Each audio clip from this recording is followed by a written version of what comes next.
Hi guys! Sorry, pause pa rin ako hanggang ngayon at sinisipon. So, ngayong araw nga guys ay ipaprank ko si Papa. Wala akong boses. Ipaprank ko si Papa. Inaantay ko lang siya umalis ng bahay ngayon dahil magala ko siya ng buko. At sa pagtitinda niya ng buko sa kalsada, aantayin ko lang siya na makalayo dahil may darating na motor. Pero hindi niya alam, yung driver na yon ay tropa ko at ako. At magtatanong nga kami kung saan yung papuntang Magdalena, Laguna. Pero yung tropa ko yung magtatanong kasi baka makilala ako ni Papa.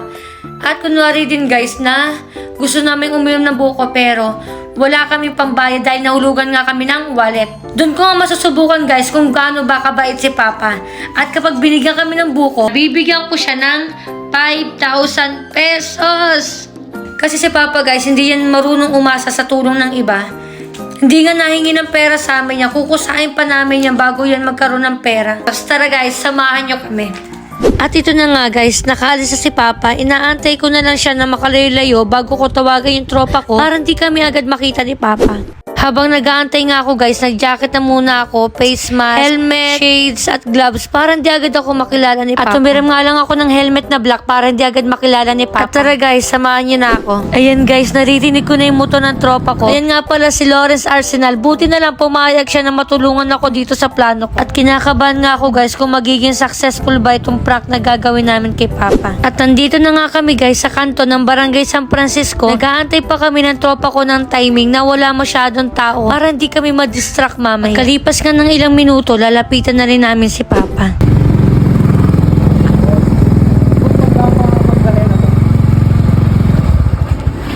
Diba pagdating nung... Ito pong no entry ko. Ito kayo ikot sa bisabahan.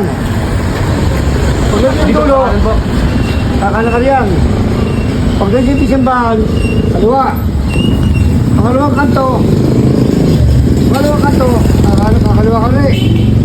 Diretso. Pero may mga signage sa mabuto. Meron. Pagdating na ibabaw ng tulay, kakana ka, papunta na Magdalena yan. Oo. Anong ano? Kung binibenta na tayo. Buko. Magkano po yung buko? Pide. Ayun ka. Ay, wala po konta ng pera kasi nalaglagan po itong kasama. Bibigyan ko na lang kayo kung wala yung walang pera. Totoo po ba tayo? Wala kayo makainom. Kahit po yung sabaw na lang, wala Ito, po. malinis to. Nataga ko lang. Kayo mo na malinis. Eh, wala kayo pera. Bigay na lang.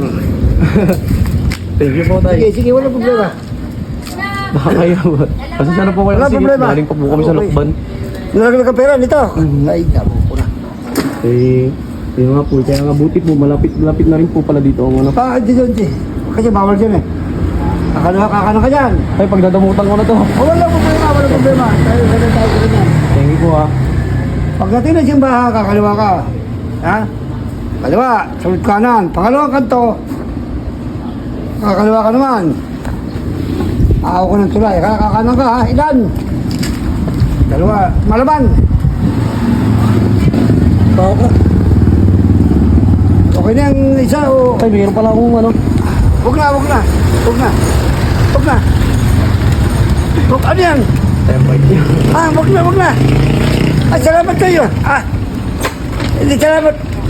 Oo. Tay, nag-iikot kami. Ang bait nyo. Wala akong pera pero binigyan nyo po kami. Walang problema. Magkakasal kayo.